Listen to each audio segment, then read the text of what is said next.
Ah, moi, vous me mettez dans une situation vraiment compliquée.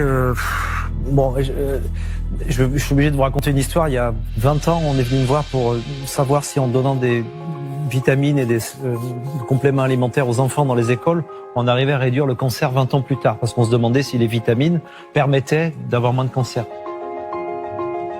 On a monté une étude qui s'appelait Suivi Max, qui a duré 8 ans. Pendant 8 ans, on a donné des capsules à des gamins, moitié qui en prenaient, moitié qui prenaient un placebo, pour voir s'il y avait un groupe qui était plus malade que les autres.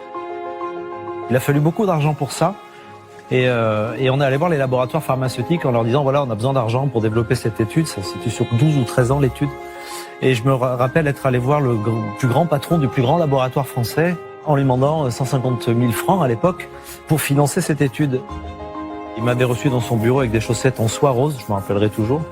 Et il m'avait dit, mais pourquoi voulez-vous que j'évite le cancer des enfants, puisque mon métier, c'est de vendre des médicaments une fois qu'ils l'ont.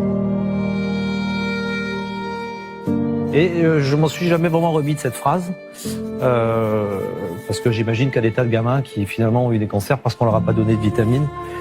Et donc je me dis qu'à s'attaquer à cette industrie-là, et je rebondis sur ce que vous venez de dire en disant faut pas s'associer avec des labos pharmaceutiques aujourd'hui. J'imagine que vous avez des appels du pied, et beaucoup.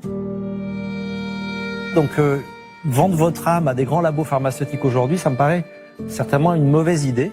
Mais vous êtes un chercheur. Vous êtes quelqu'un qui veut changer les choses, et vous n'avez pas une vision business, parce que finalement votre mission elle va bien au-delà du business. Et donc on voit bien que vous n'êtes pas là pour nous vendre un business plan, des chiffres d'affaires, des taux de trucs, pas votre sujet. Donc il va falloir que vous trouviez des gens qui vous accompagnent dans cette mission, et qui sont des gens qui mettent leur argent et leurs connaissances au service de ces causes-là.